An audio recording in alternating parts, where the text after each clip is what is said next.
Bem, tá começando a gravar. É contigo, Luiz. Fica à vontade, tá bom? Beleza. Bom, a oração fica então para finalização, agora que eu vim lembrar. É bom, mas amém. Vamos lá. Ah, antes de começar propriamente as reflexões em relação ao livro, eu Certo, queria dar um background em relação a filosofias do iluminismo, que, certo, querendo ou não, vão influenciar fortemente a perspectiva moderna. A primeira é sobre o empirismo, que foi defendido por Francis Bacon, Thomas Hobbes, Locke, e alguns chegam até a considerar David Hume. Uma peculiaridade que eu mencionei esses quatro nomes para que vocês tenham a noção de que o empirismo tem uma presença muito forte no Reino Unido, mais especificamente na Inglaterra. Bom, por que eu estou falando isso? Porque existe uma outra instituição inglesa no Reino Unido chamada Royal Society, que é um certo, clube de cientistas. certo. O Royal Society nada mais é do que um clube de cientistas patrocinado pela Coroa Real. E se eu não me engano, acho que Thomas Hobbes era um funcionário da Coroa. Então, assim, seria muita ingenuidade a gente não afirmar que o empirismo tem uma forte influência na Royal Society, que inclusive foi fundada no mesmo período do empirismo. Mas no que consiste propriamente o empirismo? Essa filosofia tem como principal base dizer que as experiências, melhor, o conhecimento humano só se dá por meio de experiências. E, inclusive, John Locke é o pai da ideia de que a mente humana é uma tábua rasa, que é preenchida por meio de experiências. Bom, o efeito que isso traz à ciência é bem claro, que só experiências são capazes de explicar o que nós vemos nos fenômenos. E, bom, até onde eu sei, isso não traz nenhum empecilho, nenhum problema lógico. É perfeitamente casável essa visão empirista com as ciências. Talvez seja até por isso que muitos dos cientistas hoje em dia sejam empiristas. Não só na forma como lidam seu trabalho num laboratório, mas em todo o mundo. Eles pegam esse óculos de conhecimento só existe por meio de experiências e olham tudo. E, bom, o problema disso é, primeiro, que você corta conhecimento especulativo, né, que é basicamente como que é feita a metafísica. E pá, você matou um grande braço da filosofia. Isso é uma das consequências do empirismo. E existem vários outros problemas, mas isso já numa perspectiva ampla. Ciência, até onde eu sei e vi, casam perfeitamente. Agora, o racionalismo, que é inclusive primeiro ao empirismo. O seu maior expoente é René Descartes, que é inclusive tido como pai da filosofia moderna. Não sei se isso é bem um elogio ou mais uma cruz, mas fato é que ele é. E, bom, o que é necessário para ser um racionalista? Você precisa dar demasiada ênfase ao raciocínio. É, inclusive, Descartes defende a teoria, a tese da dúvida metódica, que consiste basicamente em sair duvidando de tudo e de todos. Eu duvido que a água me nutre, que eu existo. É uma coisa de doido. Talvez por isso que ele é o pai da filosofia moderna. E esse homem chega inclusive a duvidar dos próprios sentidos. De tal forma que ele chega a considerar que ele estaria sonhando enquanto ele está dando uma aula. Tamanha a loucura deste sujeito. E bom, qual que é? como é que você soluciona o problema da existência, né? É que você duvida até do seu sentido. Para Descartes, esse problema é solucionado quando você pensa. Aí vem a máxima da filosofia dele e do racionalismo. Penso, logo existo. Ou seja, a minha existência e a realidade, elas não são mais evidentes. Elas estão relativizadas ao pensamento. E, bom, é interessante ver aqui que o racionalismo já é um passo no relativismo. E apesar de não ter nenhuma relação com ciências em si, é um grande problema do mundo moderno. Bom, mas qual seria a influência do racionalismo dentro das ciências? Bom, simples. Somente o que eu consigo explicar por meios lógicos e experiências é o que é uma verdade científica. Então a gente vê que essas duas filosofias, apesar de não ter um erro grotesco, elas influenciam fortemente no pensamento moderno e nas ciências. Fechado parênteses. Vamos então caminhar junto com o livro. O livro traz três grandes, vamos dizer, formas de pensar em ciência, que é o realismo, consiste basicamente em dizer que a realidade existe. Olha só que louco. Mas não só isso, que nós podemos fazer representações da realidade e, de uma certa, em parte ou totalmente, colocar isso na nossa cabeça. Ou seja, a mente humana é capaz de compreender o mundo. Agora, se é de uma forma empírica, se é de uma forma racionalista, ah, isso não tem nenhuma relação direta. Você pode ser tanto empirista e realista, quanto racionalista e empirista, até aristotélico tomista e ser realista. São formas de pensar que abarcam várias filosofias. E, bom, é um fato interessante que o livro traz que essa forma de pensar ela é adepta de vários cientistas. Bom, por dois motivos. Porque é mais fácil você considerar que a realidade existe, você explicar o seu trabalho que você está vendo ali. E, bom, porque senão, se você não concebe que existe uma realidade, você fica doido. E, veja, se não existe uma realidade e uma ordem, uma lei, como que seria possível a repetibilidade tão almejada que existe nas ciências naturais? É difícil conceber um mundo em que não existe uma realidade vigente. Por isso que creio eu que a maioria dos cientistas são realistas. Mas, como tem tudo para tudo, existe também a forma do idealismo. Consiste basicamente em dizer que existe o real, mas a nossa mente não consegue captar esse real, mas apenas ideais ou representações ideais. E, bom, talvez alguém se pergunte, como é que um cientista pode acreditar nisso? É que existem algumas disciplinas dentro das ciências que não são tão precisas, não são tão exatas quanto às vezes a mídia faz parecer. Nem tudo é a mecânica de Newton, em que você tem uma forma definida, uma matemática bem simples ou ajustável ou simples. Eu vou dar aqui alguns exemplos em química que vai ilustrar um pouco melhor. Espera. Em química, no estudo de gases, existe o conceito de gás ideal. Quer dizer o quê? Que um gás, as partículas deles não interagem entre si. Só que acontece o seguinte, a gente vê que é justamente o contrário. Existe interação. Então veja, a gente cria uma coisa que não existe para tentar explicar o real.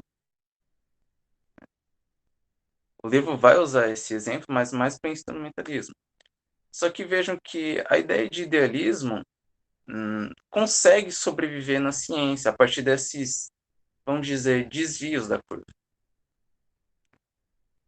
E interessante que o autor ele coloca ali no meio da explicação a filosofia de Kant, né? Ele faz um paralelo entre essa forma de pensar e a filosofia de Kant.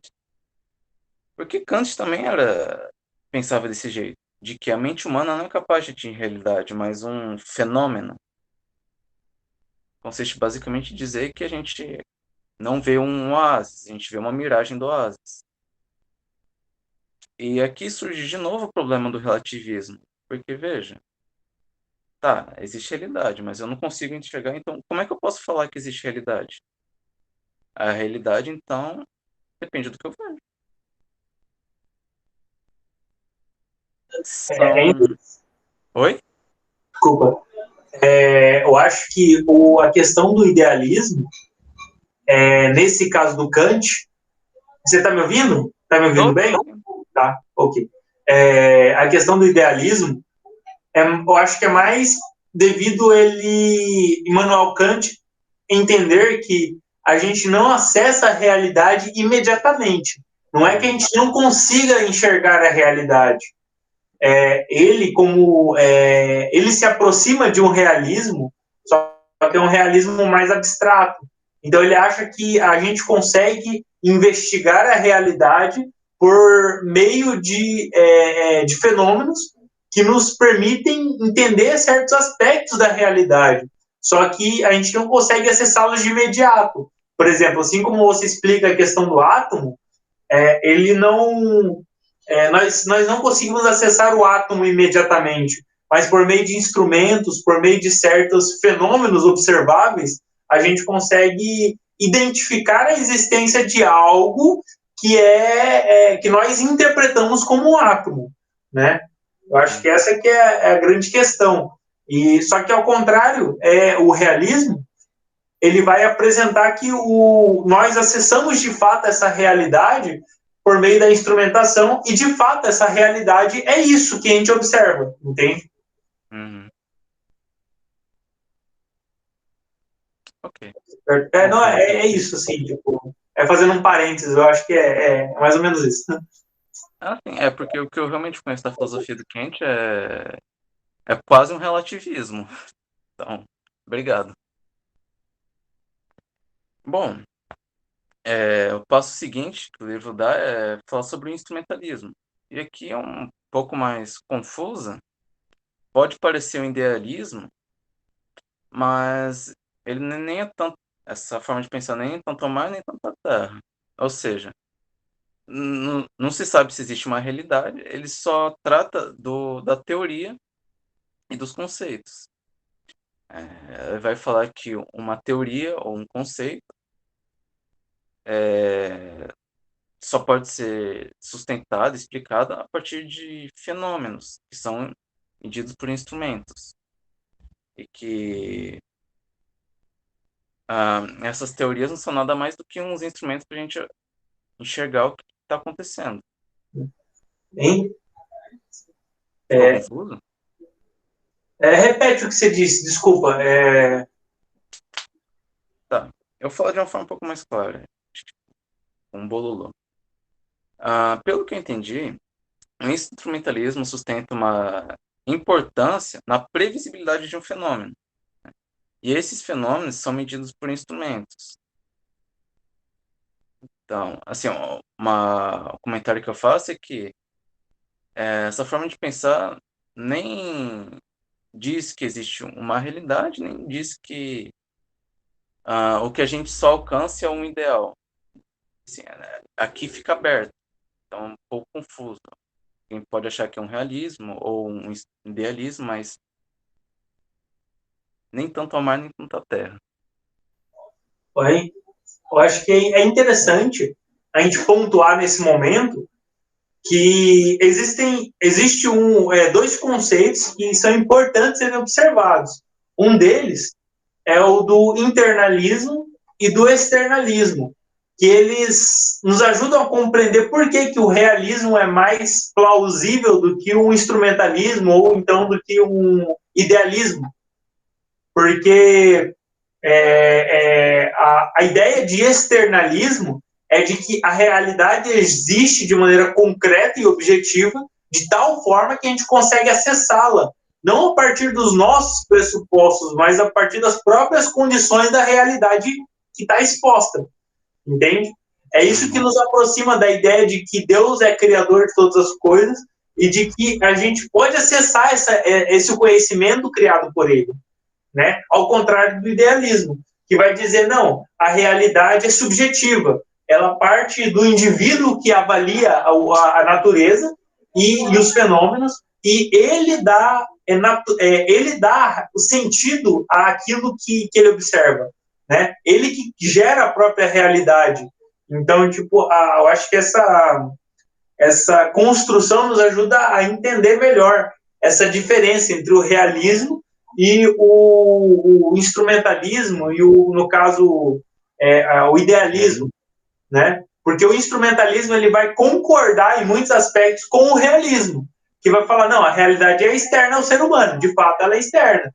Só que, ao contrário do realismo que o Alistair McGrath vai defender, o realismo instrumentalista, ele vai dizer, não, a gente consegue acessar de fato a realidade que está externa ao ser humano, porém, por meio de uma instrumentação que aprimora a capacidade do ser humano de investigar a realidade exposta, né? Interessante. Uhum. Que realmente isso faz até mais sentido no que realmente acontece. Porque existem vários fenômenos que a gente não tem capacidade para ver. Acho que biologia molecular é um próprio exemplo disso. Bom, Biologia molecular, você tem que ter fé. Você quer pão? Obrigada. bom, eu vou pular o tópico de ontologia, epistemologia, fisicalismo não redutivo e o que é explicar algo, porque acho que está bem claro ali. E comentar um pouco mais sobre as filosofias da ciência. O livro começa com o positivismo lógico, que realmente tem bases bem fortes no empirismo, em que, bom, por se tratar de uma filosofia da ciência, não tem nenhum problema, como eu tinha falado. E, bom, aqui sustenta a tese de que a teoria tem que ser justificada em experimentos ou pressupostas previstas por experimentos, bem empirista. E ela tem o seguinte método, de que a percepção da experiência, por meio dos sentidos,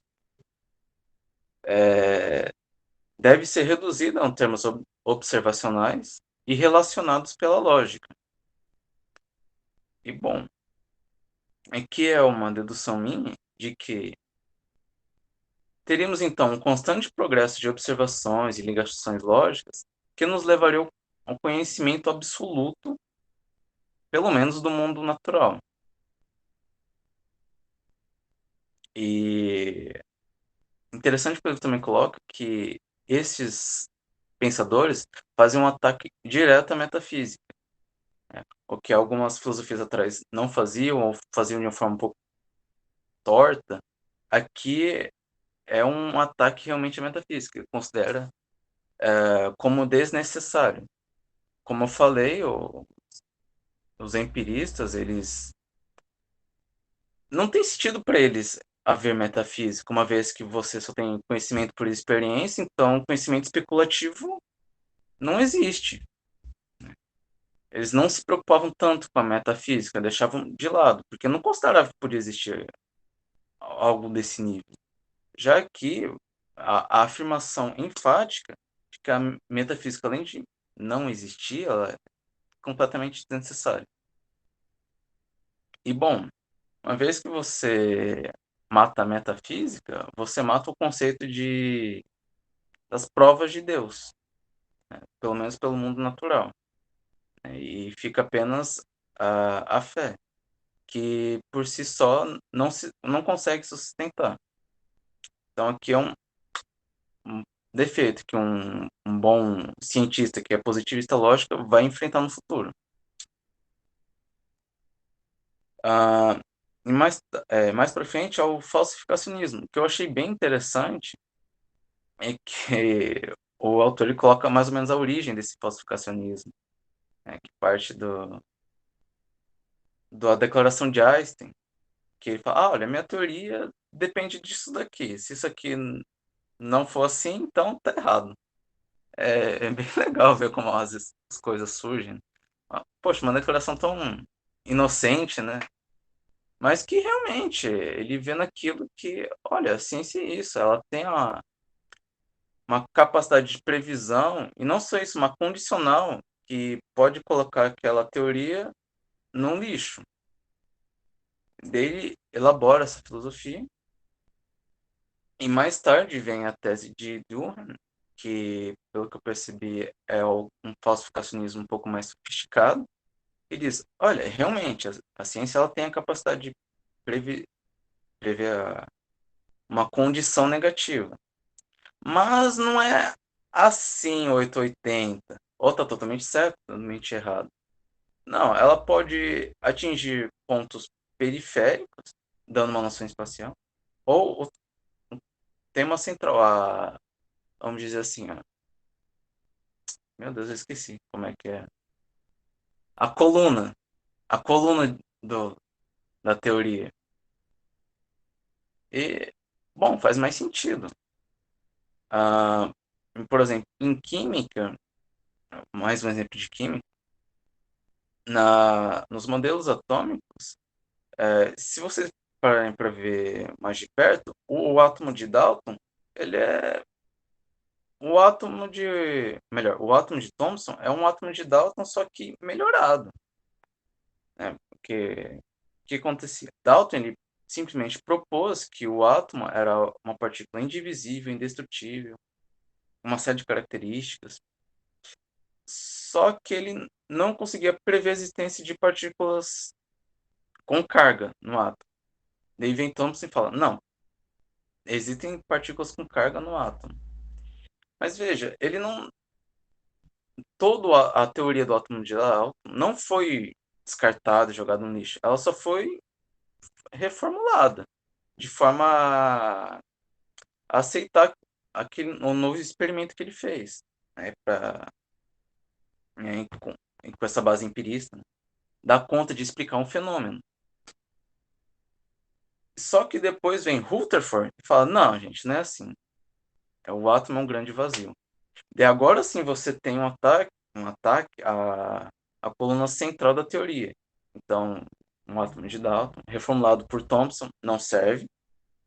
Agora o que a gente tem é um vazio. Bom, e depois surge outra filosofia que é chamada mudança de paradigma, que ela quebra essa ânsia progressista dos positivistas. É interessante salientar que o expoente dessa ideia de falseabilidade é o Popper, né? O Karl Popper foi o expoente dessa teoria, dessa tese sobre a falseabilidade de uma teoria científica. Tipo assim, ele observando historicamente diversos proposições que precisavam de um ponto de falha, obrigatoriamente era necessário um ponto de falha, né, de incapacidade de uma teoria. Ele propôs que toda teoria que fosse fundada, ela deveria ter uma forma de ser falseada, senão ela não poderia ser válida, né? Só que isso gerou uma complexidade, porque você não consegue prever o que vai dar errado na sua teoria. A gente não consegue criar uma teoria já sabendo o que vai dar errado. Não, tem muitas coisas que são descobertas, que requerem investigações mais apuradas, só que para isso a gente precisa de dados. Então, tipo assim, lança-se uma tese sobre aquilo, e a partir disso se sustenta a tese pela confirmação de outras fontes, né?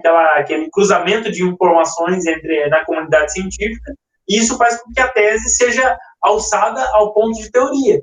E a partir disso, que se procura investigar se realmente aquilo resiste às diversas provas que vão sendo colocadas por diversos pesquisadores, por diversas pesquisas científicas que vão sendo articuladas no intuito de verificar se aquela teoria realmente ela é válida, né? A partir do momento em que se comprova de que existem coisas que ela não justifica, você começa a fazer um acúmulo de provas de que ela não é suficiente e, a partir disso, você quebra a teoria.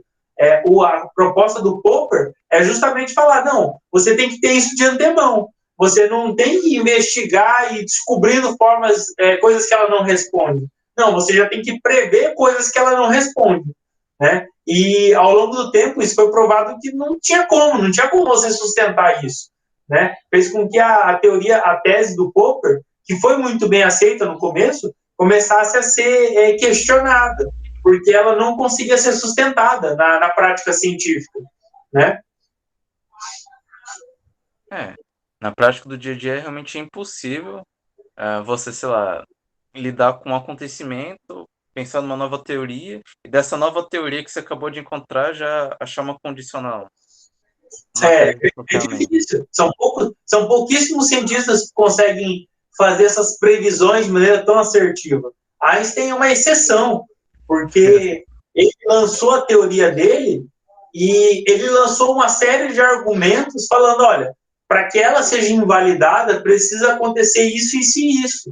E realmente comprovaram de que realmente era necessário de que alguns fenômenos acontecessem para que fossem verdadeiros, para que fosse invalidada uma teoria de Einstein. Então, eles conseguiram identificar de que era verdade isso. Só que, assim, é 1 em 1 milhão que consegue fazer essas previsões, né? Não é tão simples assim. Sim. É isso. E, assim, desculpa, só dando um exemplo, no caso do direito, eu acho que é pertinente, é muito diferente a forma como se faz essas abordagens.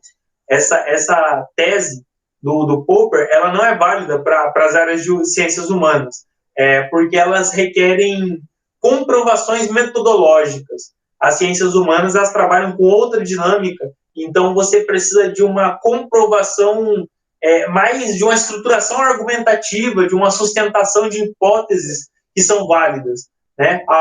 O conceito de prova dentro do direito, dentro da teologia, é de uma natureza diferente do conceito de prova dentro das ciências naturais, certo?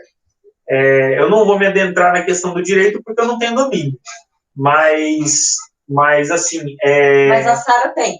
A Sara vai ter, em breve ela vai vir aqui apresentar pra gente. Coitado de mim, Deus me quem me dera. Ainda não. Vou ter ainda. Né? Vamos colocar a Sara no rolo daqui a pouco. Opa, eu sabendo, eu falo sim, participo sim. É nóis. Desculpa, Luiz, pode continuar aí. Não, legal, interessante. Porque eu falei que a ciência tem essa capacidade, mas não é todo cientista que consegue, verdadeiramente. Às vezes, dependendo até da teoria, não dá nem para tentar prever essa possibilidade. Né? Assim, estou falando de maneira especulativa. Né? Bom, para encerrar, a tese de mudança de paradigma, ela dá uma quebrada nessa ânsia progressista dos positivistas. E aqui cabe o comentário do por que o positivismo lógico leva esse nome. O positivismo é uma teoria que foi pensada por Augusto Comte, que parece mais um jeito de contar a história. Consiste basicamente em dizer que o progresso ele só tem como dependente a variável tempo. Ou seja, nós vamos ao progresso à medida que o tempo avança. Lógico que para isso ele leva várias outras considerações, mas a premissa principal dele é de que o tempo é aliado. E os positivistas eles herdam isso, de que, bom, como nós temos uma estrutura de coisa que eu não gosto, né? O método científico, bom, o simples decorrer do tempo, os cientistas fazendo o método científico bonitinho, é o que eu falei, vamos chegar a tal ponto de que o conhecimento do mundo natural vai ser completo. E vai ser algo gradual, algo constante. Essa tese da mudança de paradigma diz, não é tão gradual. Na verdade, ela passa por fases assim, de contestamento, desequilíbrio, e uma tese só vai se prevalecer em relação à outra com a capacidade, com sucesso em explicar alguns fenômenos. E, bom, faz mais sentido histórico essa tese do que as outras três juntas. Voltando ao modelo anatômico, o átomo de Dalton não foi aceito assim, alegremente. Não, teve gente que contestou. Pera, como é que você pode propor a existência de algo que não existe um experimento que comprove? O átomo de Dalton era meramente especulativo. Ele resolvia alguns problemas e colocava no meio científico algo que era quase que um conhecimento inato, porque muitos cientistas acreditavam na ideia do átomo. Robert Boyle mesmo já achava que isso era verdade absoluta, só que ninguém sabia o que era realmente aquilo. E os postulados de Dalton eles tentam definir mais ou menos o que é o tal átomo, e tem contestação, óbvio. O átomo de Thomson talvez nem tanto, mas houve, assim, para não falar que houve.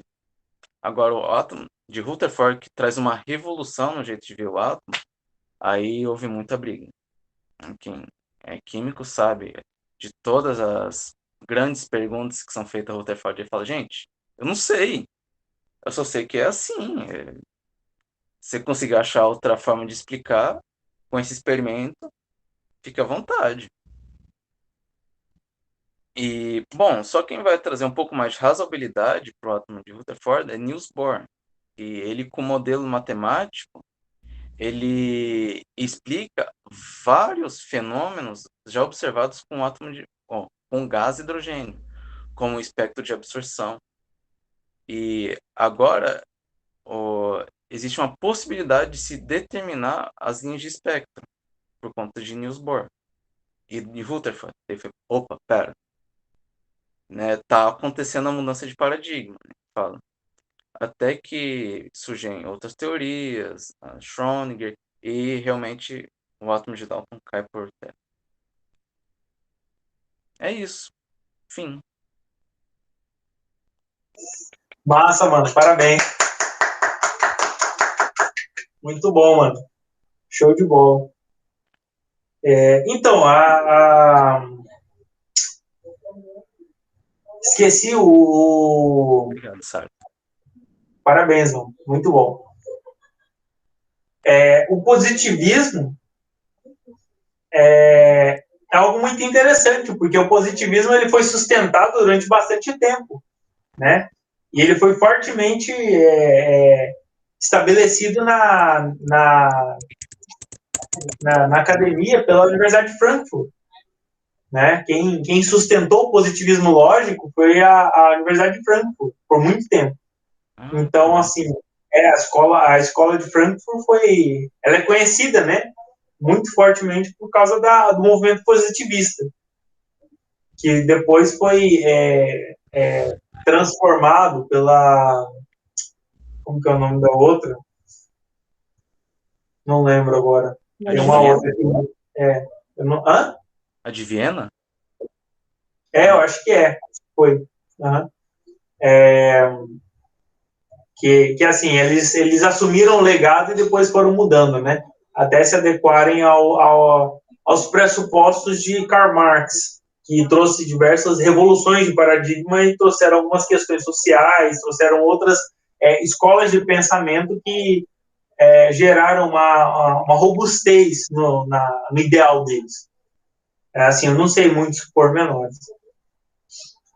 Mas, assim, é interessante essa ideia do esqueci agora. Não, do idealismo. Positivismo. O positivismo lógico, por causa da afirmação que eles faziam de que uma verdade ela era absoluta até que ela fosse ultrapassada. Então, assim, para eles não existia a ideia de que a verdade ela é transitória. A ideia deles não era de que as hipóteses, as teorias eram transitórias. Elas eram consolidadas e a partir do momento que aquilo era superado, você não voltava mais, que foi o que os físicos fizeram. Então, por exemplo, uma teoria física, quando você achava um conjunto de novas evidências que comprovavam de que aquela teoria não era válida, você descartava totalmente a teoria e criava uma nova para substituir aquela. Né? É isso que era o positivismo no meio... Já digo uma coisa.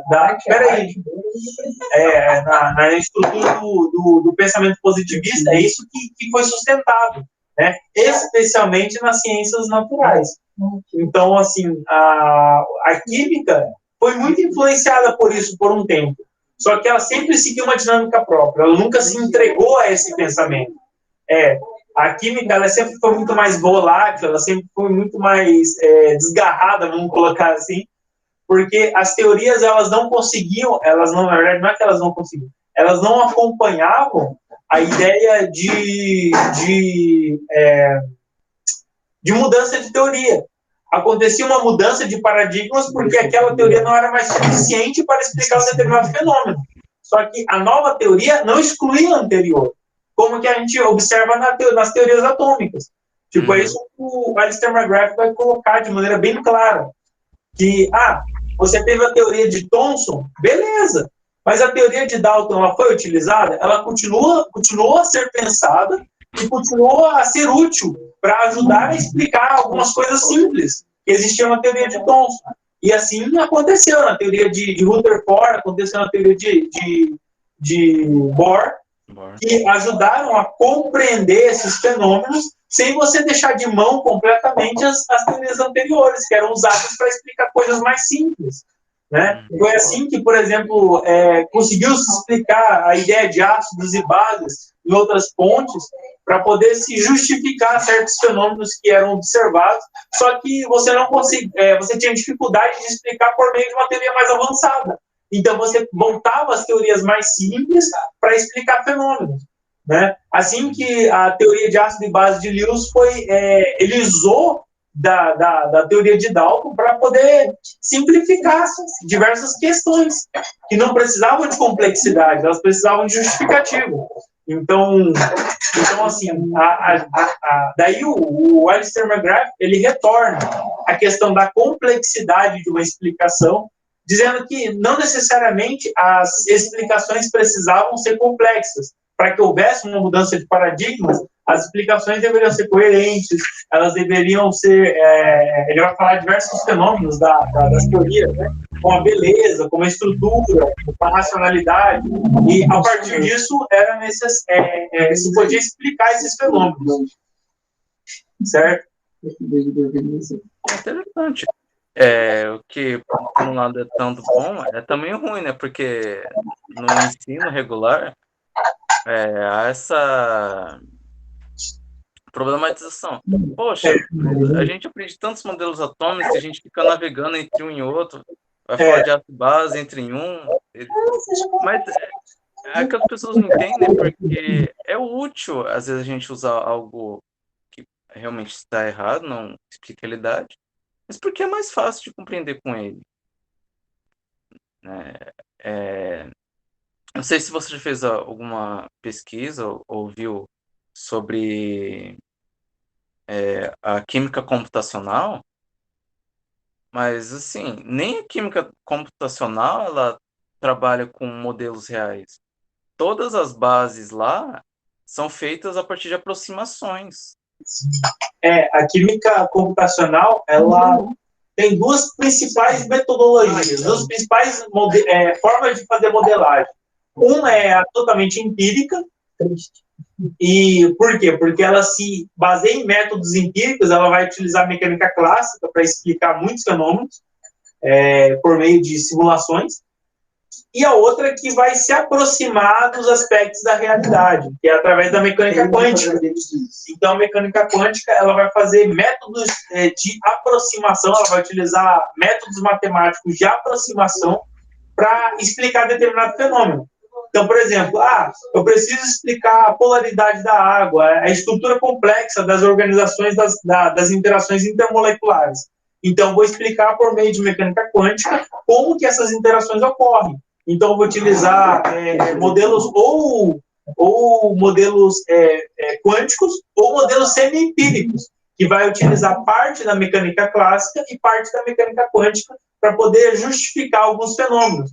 Porque tem coisa que é muito mais fácil você explicar, por exemplo, por meio da mecânica clássica, falar que força é igual a massa vezes aceleração é muito mais fácil do que você explicar que a variável da função de onda x é responsável por tal desvio do padrão, entende? Então, assim, é muito mais simples. Né? Acho que é bom parar de gravar, né? Senão vai ficar um... Então, acabei, assim, a discussão. Quem tá louco pra ir pra casa? E aí, Davi? Aí. Eu tô de folga hoje, irmão. Dia do trabalhador. Oi. É mais. Semana que vem.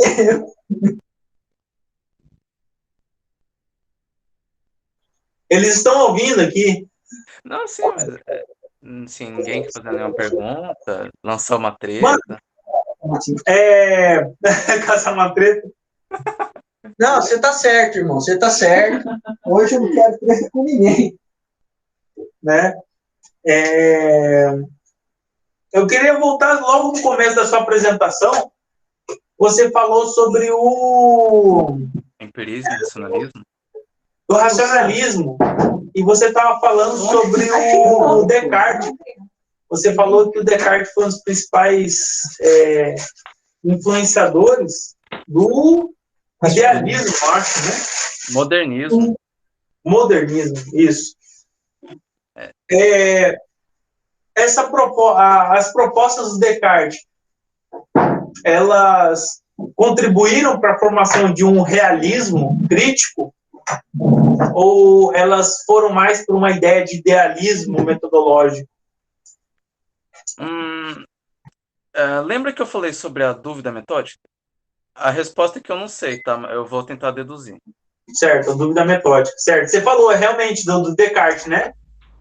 Não, a intenção dele com aquilo era partir para o nível zero de conhecimento e, usando a dúvida, ele construir tudo. Sim, ele partia do ponto de que ele duvidava de tudo e a partir da dúvida absoluta ele começava a construir uma ideia sobre o que deveria ser verdadeiro, né? É isso, né? Exato. Certo. Tanto é que ele duvida até da própria existência, o que... Bom, a minha existência é real, ela é evidente por si mesma, mas Descartes desconsiderava isso. Talvez o que Descartes tenha influenciado é que muitos cientistas duvidam não da ciência em si, porque eles têm a fé de que o outro cientista teve a dúvida metódica. Ou seja, ele duvidou até o último instante dos trabalhos que ele fez. Então, ele teve dignidade intelectual e honestidade intelectual para propor a tal teoria. Esse é, inclusive, um conceito de comunidade científica, né? A publicação de um artigo no periódico, ela passa primeiro pelo editor, o editor vê aquilo e tenta mandar aquele trabalho para especialistas que ele conhece. Esses especialistas, que são amigos do editor, que vão realmente testar, né? Vão duvidar até a última vírgula do trabalho. Talvez essa seria mais a contribuição. essa mentalidade de duvidar de tudo. Mas é engraçado que os cientistas duvidam de tudo, até de Deus, mas não duvidam da ciência, dos experimentos pregressos. É bem interessante. Aí vai entrar a questão da crença. Né? As convicções mais profundas deles vão construir um conjunto de crenças que vão modelar o aspecto de que a ciência é indubitável. Então, tipo assim, é o que a gente pode colocar como fé na ciência. Né? A ideia de cientificismo. O cientificismo, ele vai entrar, não apenas o cientificismo, existem outras ideias de religião que se baseiam no argumento exclusivamente da ciência, né? Então, vai ter esse aspecto, né?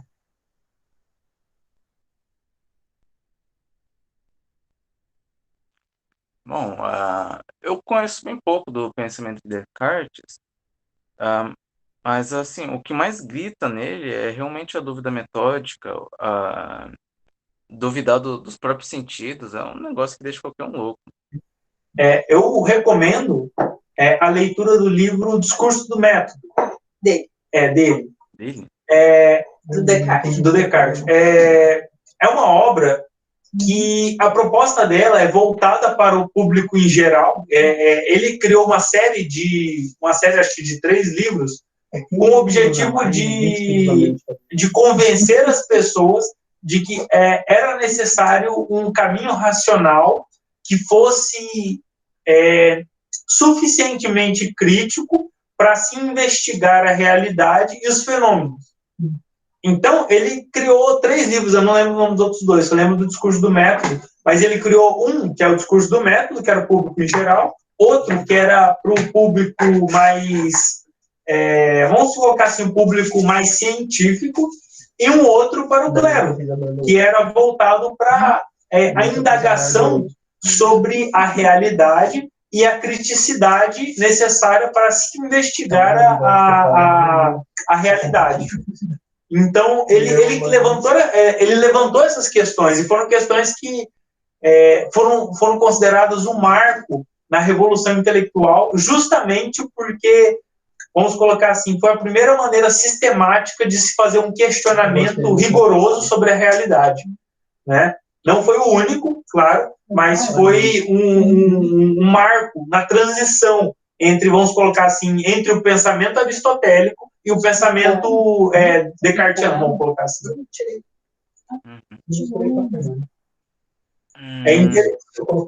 Bom, há outro problema também na filosofia de Descartes é que ele simplesmente desconsidera, de uma forma indireta, o conhecimento especulativo metafísico.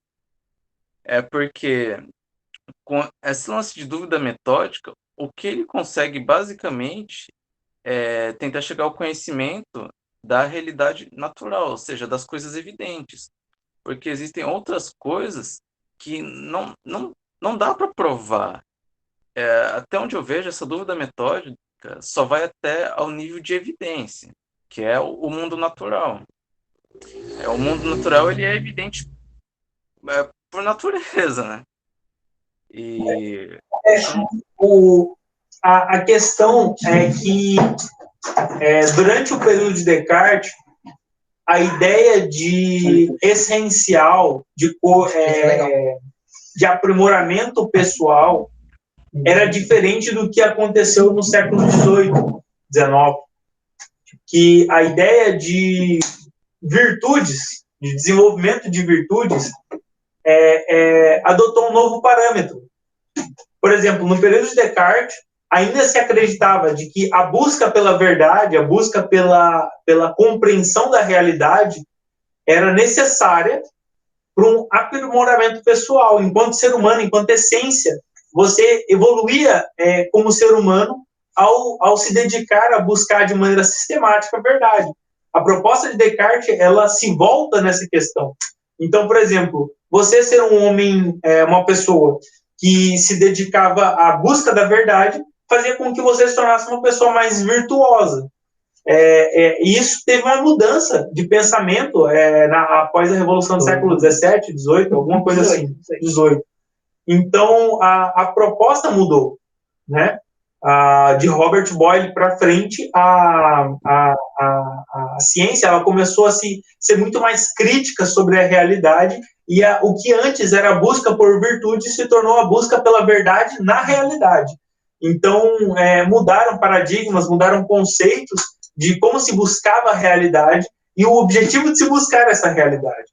Se antes existia uma aspiração às coisas divinas, que Descartes ainda assume, que a busca pela a verdade te aproximava das virtudes divinas, das coisas de Deus, ocorreu uma transformação que fez com que a busca pela verdade se tornasse algo extremamente objetivo, extremamente estratificado das questões metafísicas, que nem você falou, né?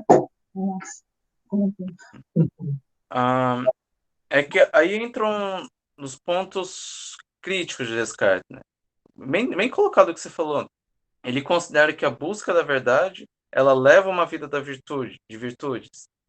Mas, bem, é justamente o contrário. Você tem que ser virtuoso primeiro, para daí sim você chegar verdadeiramente à verdade. Porque, bom, por exemplo, os sofistas, eles não eram nada virtuosos. Eles tinham uma intenção direta ou indireta de enganar alguém. Isso não é virtude, isso é um vício. Então, uma vida interior de virtudes facilita na busca da verdade. Tanto é que, acho que é Platão que fala que o bom filósofo que tem que ser o governante, o príncipe. Justamente porque os filósofos já têm um pressuposto de virtudes e um amor pela verdade. Então, mas acho que Descartes mais faz isso por conta da dúvida metódica dele, que limita ele ao conhecimento de evidências. Na verdade, é o contrário. Ainda Descartes é muito influenciado pela busca de virtudes, né? Descartes se deixa inclinar muito pela questão da busca virtuosa do ser. Então, eu esqueci o nome do livro. Tem um livro que ele fala sobre a excelência do ser. E nesse livro ele fala que a excelência do ser é alcançada pela busca da verdade. A verdade é buscada pela ciência, né?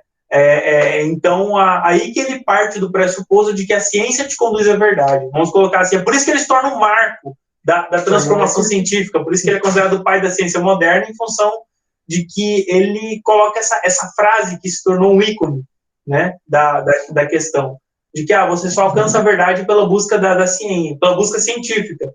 E a gente sabe que não é verdade. Ele não é verdade, ele, por si só, ele não afirmou isso. Ele falou que a busca pela verdade, ela se busca por meio da ciência, só que ele levantou questões metafísicas também, né, que foram ignoradas, vamos colocar assim, pela comunidade, e só ficaram com a parte... Darwin.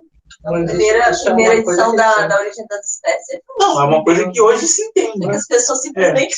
Não, falando essa ignorância, uma coisa... Na verdade, não é ignorância, deixar de lado. Deixaram de lado. Século XX para frente. Não quero participar. Estou de folga hoje. Bom. Parabéns. Aí, discurso do método? E a morte de Deus. Eu não tenho muita consideração pelo Descartes. Não, mas eu acho que é um equívoco o pensamento dele. Porque colocam os filósofos da ciência contemporâneos, eles colocam que Descartes ele matou a ideia de Deus. Só que em momento nenhum ele faz isso. Ele de forma direta, não faz. Na verdade, ele era deísta, né? Na verdade, Descartes era deísta. Ele era católico. Ele era católico.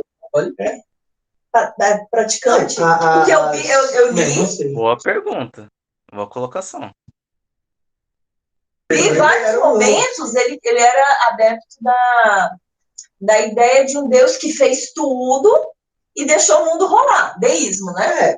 A ideia do relógio, né? Isso. Deus mecanicismo. Ele serve, Isso. na verdade, assim, o pensamento dele serve base para o mecanicismo. Então, a implicação do pensamento, não é que ele em si, mas a implicação do pensamento dele, que nem Newton. Newton era crente, tudo bem, era meio herege, né? Era unitarista e tal. Tinha uma teologia bem ruim, mas no fim das contas, ele escreve os princípios de matemática como uma obra apologética. Você tá ouvindo, Luiz? Tá me ouvindo? Tô ouvindo. Então, assim, a grande questão são as implicações do pensamento, não é o pensador em si. Ele em si, ele era um católico, devoto. Mas, bom, ele não tem como medir as consequências do pensamento dele. Então, lá na frente, no século XVIII, século XIX, a filosofia dele vai ser usada como fundamento para o deísmo. Então, o que a galera faz após a Revolução, o Iluminismo, né? Após o Iluminismo, é outra história. A mesma coisa acontece com o pensamento newtoniano. Né? Falam do pensamento de Newton ser uma fundamentação do deísmo, o mecanicismo newtoniano ser uma fundamentação do deísmo, mas a grande questão é que o Newton, como pensador, como pessoa, ele era unitarista, né? Existe um equívoco teológico no pensamento dele? Sim, mas ele era devoto. Ele era alguém sincero dentro de suas crenças. Né? A mesma coisa do Boyle. Né? Só que o Boyle, ele tinha uma teologia muito mais afiada. O Boyle, ele tinha uma teologia muito mais ortodoxa. Né? E aí esses caras, certo? Eram mais liberais, vamos colocar assim, no sentido mais... Não é nem no sentido liberal, porque quando a gente fala de liberalismo, é justamente uma ressignificação da fé para se adequar à cultura. Eles estavam tentando ler a realidade, propriamente dita. Assim, é um equívoco teológico. Entretanto, ele era sincero. O Schleiermacher, por exemplo, não dá para falar que o Schleiermacher não era crente, mas a tentativa dele redefinir a fé para a cultura moderna levou ele a certos equívocos. Tanto que o movimento fundamentalista responde, né, de cara com isso, né, bem no início do século XX. Então, assim, a grande questão é que a gente às vezes toma, né, a gente se toma como juiz das coisas e não entende. Por exemplo, o próprio Darwin, ele teve certas questões, assim, ele sempre teve, pelo que eu entendi da história dele, ele sempre teve entre um agnosticismo, uma postura mais próxima da fé. Você está lendo, mas ele em si, ele não dizia, tipo assim, Deus não existe. Aí o cara pega o pensamento dele e fala, o darwinismo mostra. Aí ele fazia uma ideologia sobre o pensamento do Darwin. É outra história. Ele sessiona o pensamento de Darwin e gera uma ideologia. Mas a grande questão é assim, a gente tem que observar o indivíduo no seu contexto e talvez não fazer um recorte, mas entender que o pensamento, que na questão do Descartes, o pensamento dele se desdobra no pensamento moderno como o que vai gerar um mecanicismo, esse mecanicismo vai gerar um deslocamento do pensamento religioso, então vai trazer à baila a autonomia do pensamento humano que vai gerar o que a gente vive hoje, pós-modernismo. Sim. Isso é interessante. O Peter Harrison que traz essa, vamos colocar assim, que faz essa ressalva sobre o pensamento de Descartes. Porque até então eu também entendia que Descartes ele era aquele lá, o pai dos hereges, né? Ele iniciava o argumento... justamente pelo reducionismo que as pessoas falam. Então eu pensava assim também, porque eu já tinha lido o discurso do método, então eu ficava pensando assim, eu falei, cara, mas ele falou isso, e os caras estão colocando isso como metodologia, né? Porque, assim, em essência, ele desenvolve um método científico que foi adquirindo robustez ao longo do tempo, né? Existiam outros métodos, mas ele, vamos colocar assim, ele sistematiza um método científico, né? Sim, o Descartes, é o que eu falei, essa dúvida metódica, ela é muito boa para o mundo natural, porque o mundo natural é evidente. Agora, ele encontra sérias preocupações no campo da teologia natural. O conceito de ente para Descartes não é tão evidente. O ente e o não ente não é tão distinto assim. A verdade, né, agora é colocada na balança. E quem que vai ser o fel? Né? Bem isso. Então, assim, ele tenta fazer o bem, só que ele alcança o mal. Talvez não em vida, mas... As consequências, né, do pensamento dele. E vale ressaltar que o Descartes ele viveu na época do humanismo. Então, existia toda uma questão antropocêntrica que tentava colocar muito foco no ser humano. E a filosofia dele, querendo ou não, ela dá, vamos dizer assim, muito poder ao ser humano. Descartes coloca a prova da existência no pensamento humano. Ele coloca a questão de verdade epistêmica com a origem no ser, né? Não em Deus. Vamos colocar assim, ele desloca a ideia de origem epistêmica de Deus, que era um ente dotado de verdade, para o ser humano, que é um ente que é capaz de questionar aquilo que ele observa, né? Para poder, então, chegar à verdade. Então, tipo,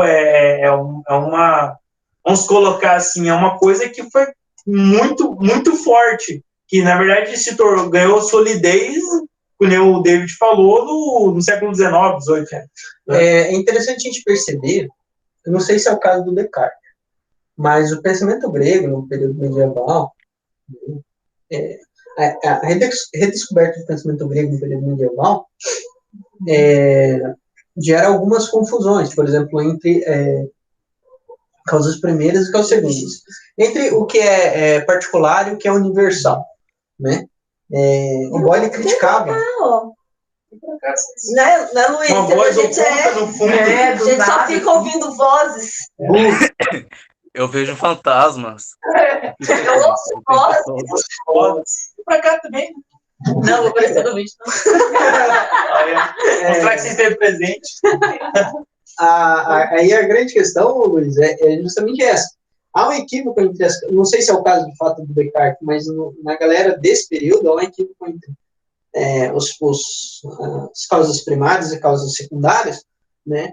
Aonde a gente acaba percebendo esse equívoco, a gente acaba percebendo que essas causas secundárias, muitas vezes, não tendo a devida distinção, acabam sendo tomadas como causas primárias, né? Então, por exemplo, o sujeito dizer que a natureza existe por causa das próprias leis da natureza, porque senão assim não seria, confundir causa primária com causa secundária, né? Assim porque assim é. É assim porque assim é, né? O Boyle ele faz uma crítica ao pensamento aristotélico justamente por causa disso, né? Porque no fim das contas você acaba tendo só a natureza, não existe o causador da natureza, né?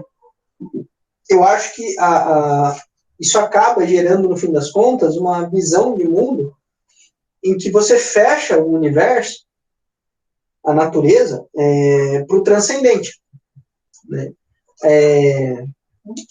Na química a gente fala muito de sistemas fechados, né? Uhum.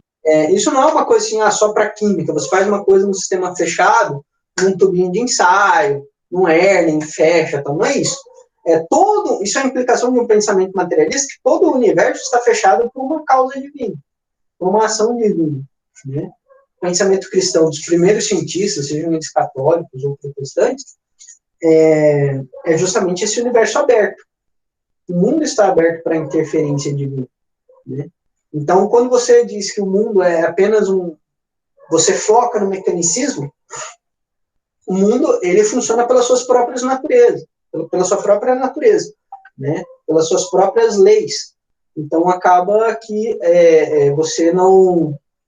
você deixa de lado a causa transcendente do mundo, entende? E é esse equívoco, acho que é o principal equívoco entre particulares e universais, né? Que a ciência moderna acaba cometendo, entende? Então, há vários equívocos, por exemplo, você tratar uma teoria como um fato. Eu sempre falo isso, né? uma teoria não é um fato, uma teoria é uma descrição de diversos fatos ou fenômenos que você observa, né? Uma tentativa de tentar explicar. Uma teoria é uma tentativa de explicação, ponto, certo? Agora, como que ela funciona no seu interior, assim, não existe uma sofisticação, mas, a grosso modo, uma teoria é uma tentativa de explicar, uma tentativa de dar sentido a coisas que você observa, né? Por exemplo, eu estou fazendo uma coluna cromatográfica e sai, tipo, 3, 4 pontos, né? Era para sair 2, eu só tinha, sei lá, meu reagente, meu produto. Eu usei um catalisador e já modificava a molécula e tal. E sai um monte. O que acontece? Quando você tenta explicar o porquê isso aconteceu, você está formulando uma teoria, você não está explicando os fatos. O que você está formulando da sua explicação não são os fatos em si. Uma tentativa de você explicar aquilo que você tem como dado. E o próprio termo dado não é dado de um cubo, entende? Pergunta para uma pessoa materialista que fala, não, os dados mostram, os dados, que dados? O que é o dado? Né? Se ele é algo dado, é justamente porque ele é dado. Ele está na realidade, ele está sendo dado para você, você só está tomando aquilo. Entendeu? É uma evidência. Então, quem está dando o quê? A questão é essa. Quem que está dando o quê? O Schaeffer faz essa pergunta no Deus que se revela, se não me engano. Né? O que é dado? Um rapaz falando sobre o pensamento científico moderno. Eu sabia disso. Tem que ler o Schaeffer. Aí ele pergunta pro cara, o que é dado? O cara não consegue responder. O que é o dado? O cara não consegue. Porque eles confundem os fatos com a própria teoria. Entende? Por isso que o modelo evolutivo, ele não pode ser tratado como um fato. Tanto é que o modelo evolutivo, por exemplo, ele está passando por diversos... Cara, assisti uma palestra do Thiago Pereira, ele vai falar para ele. Magnífico, o Thiago. Magnífico.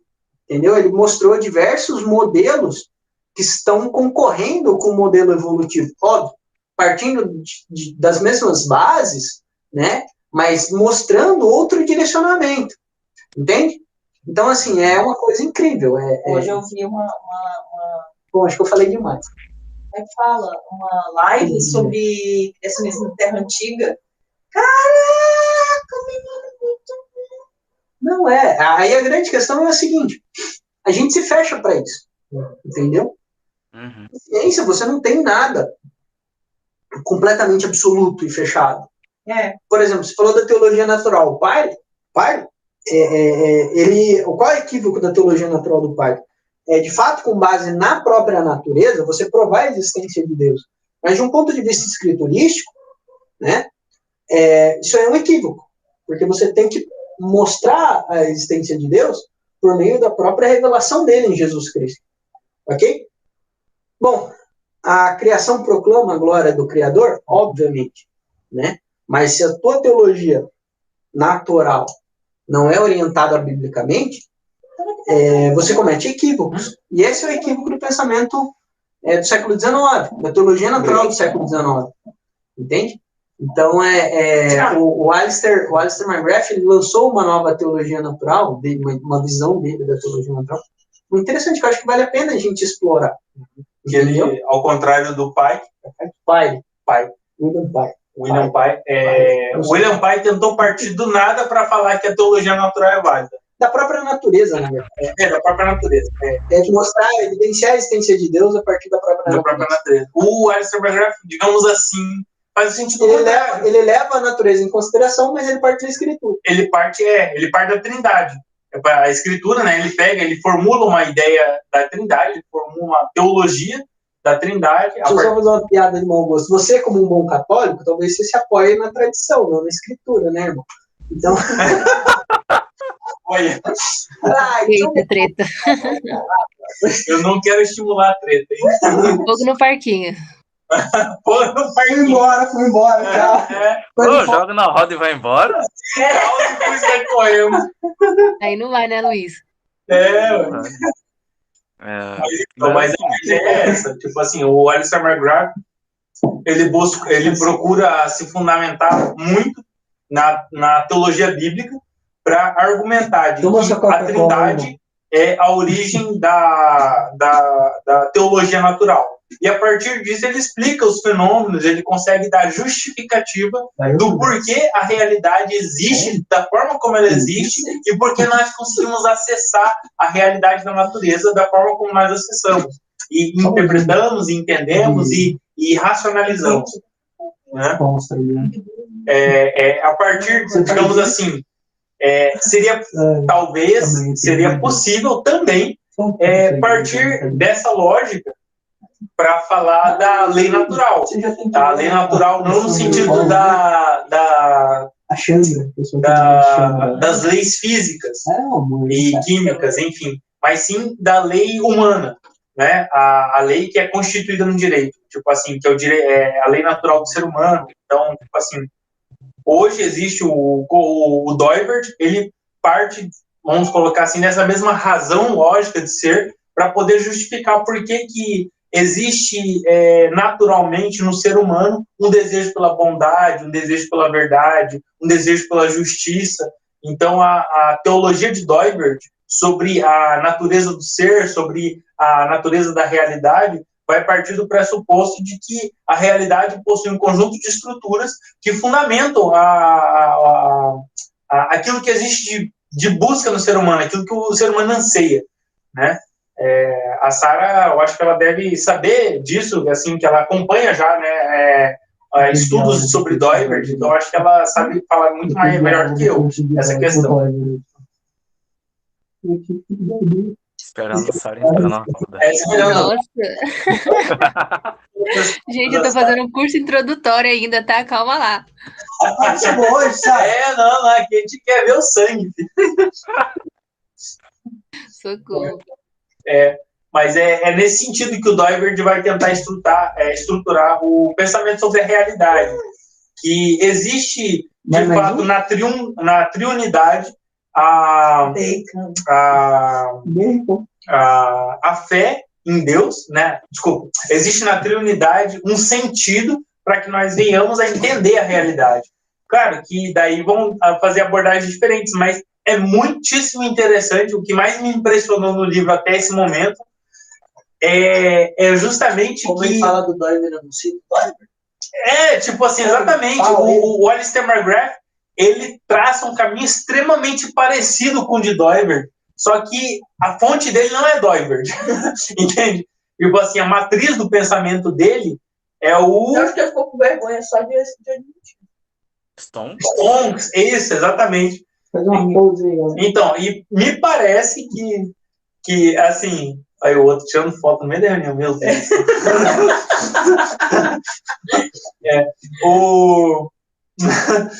E me parece que o Stonks ele tem alguma influência do Doivertiano, né? Não sei ao certo, mas assim, conversando com o Guilherme de Carvalho, ele me disse que existem estudos que dizem que ele bebeu, né, da fonte do Doivert.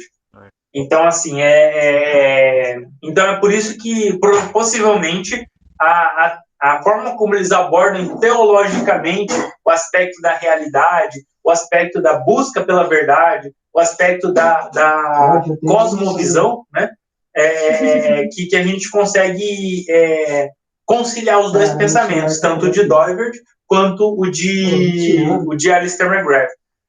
Quem faz, inclusive, uma palestra muito interessante deles sobre essa questão é o Guilherme de Carvalho. Ele faz uma palestra especificamente sobre essa questão, de como que Doivert e Alistair McGrath se aproximam no pensamento deles.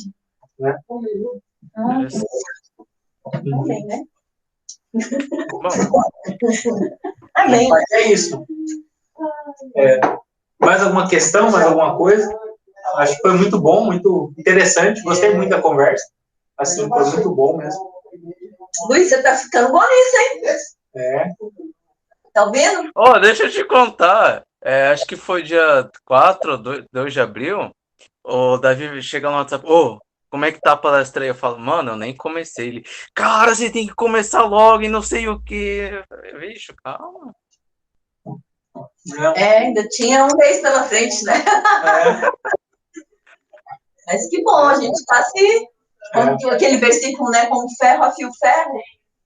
Um amigo, como é que fala? Como ferro afia o ferro, um amigo ajuda o amigo, né? Uma coisa assim. Né? É bem isso.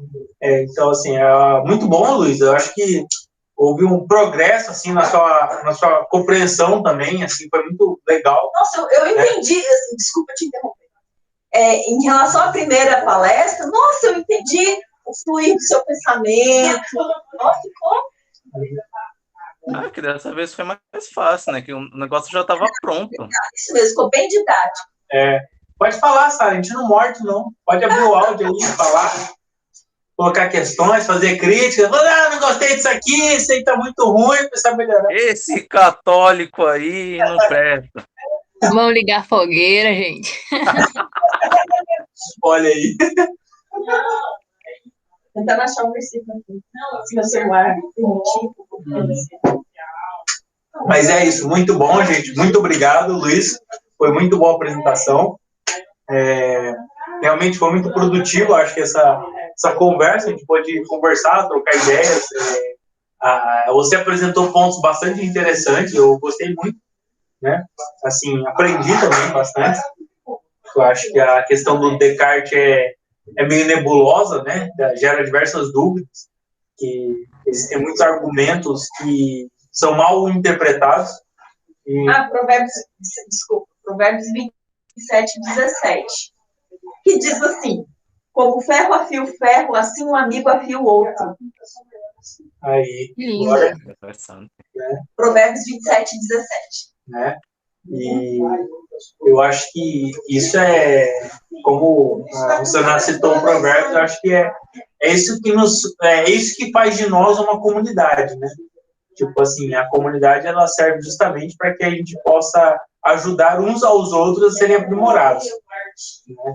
Acho que é nosso compromisso enquanto cristãos a gente andar em comunidade, especialmente no intuito de se ajudar a aprimorar intelectualmente, a aprimorar espiritualmente, principalmente, né? Nossa busca por Deus, a nossa busca por misericórdia, por piedade, né? Eu sei que Luiz entende essas questões de uma maneira diferente da nossa, assume uma outra dinâmica, né? Mas eu creio que, enquanto corpo de Cristo, nós temos a mesma missão, né? Que é andar e buscar a excelência até nós sermos parecidos com Cristo e dar testemunho dele, né? Independente da dinâmica em que isso é assumida ao longo da nossa caminhada, eu acho que essa é a nossa missão. E como foi colocado no grupo ontem ou hoje, eu não lembro, a questão da missão cristã, de fato, nossa missão enquanto intelectuais, nossa missão enquanto acadêmicos, eu entendo que é muito importante, né? Eu acho que isso que o Luiz está fazendo é extremamente importante, é excelente por natureza. Essa busca por um esforço intelectual de trazer um argumento, um esforço intelectual de nós sermos aprimorados no nosso intelecto é extremamente importante. Agradeço a participação da Sara, que está aqui conosco, tem se esforçado para estar presente. Muito obrigado, Sara. S2.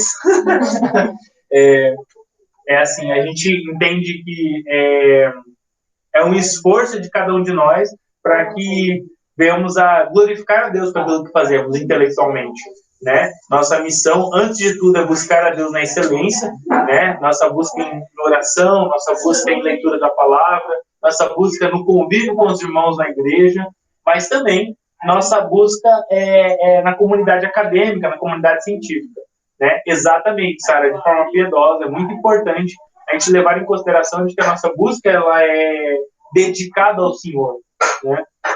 Eu creio que isso nos faz mais fortes. Nós temos erros, claro, nós somos seres humanos, nós somos falhos, a gente busca ser aperfeiçoado, né? Busca ser mais excelente naquilo que fazemos, mas de toda forma nós ainda assim buscamos a misericórdia do Senhor para estar fazendo aquilo que é bom, né?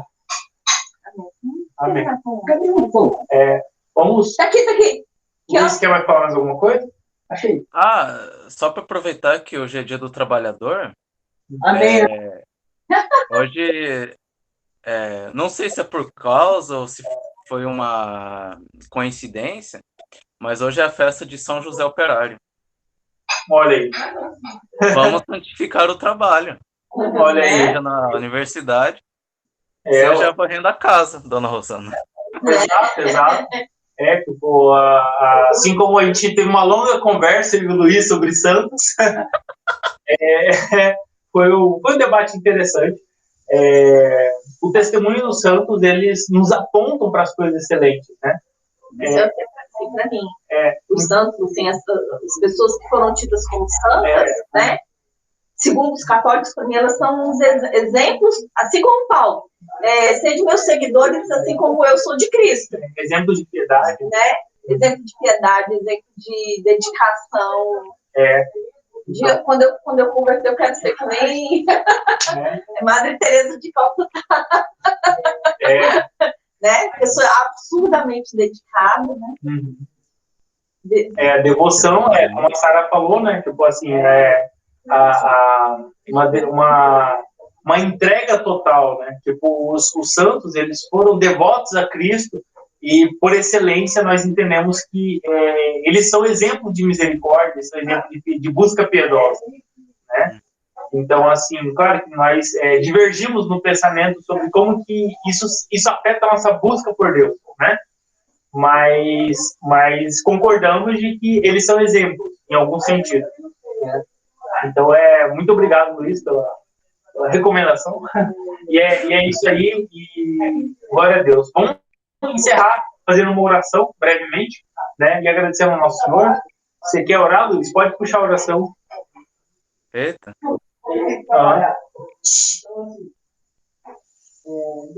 Pode orar, se você quiser fazer uma reza, eu não sei, fazer um Pai Nosso, faz como você quiser. Como você quiser, fica à vontade, tá bom?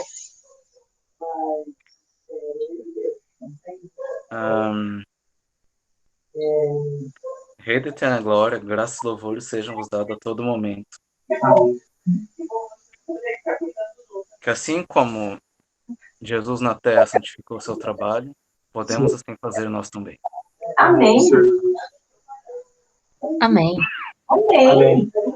Amém. Glória a Deus. Amém. Estava jogando praga. Eu tava aqui, ó, orando, falando, Senhor, que ele engasgue. Tô zoando. Amém. Gente, glória a Deus. Obrigada, Obrigado, Luiz. Muito obrigado, Sara. Obrigada, Luiz. Aprendi muito, viu? Muito bom. A câmera tá de cara. Tá bom? Deus abençoe e até mais. Até a próxima. Obrigada, gente. Tchau, tchau. Obrigadão. Tchau, tchau. Com Deus.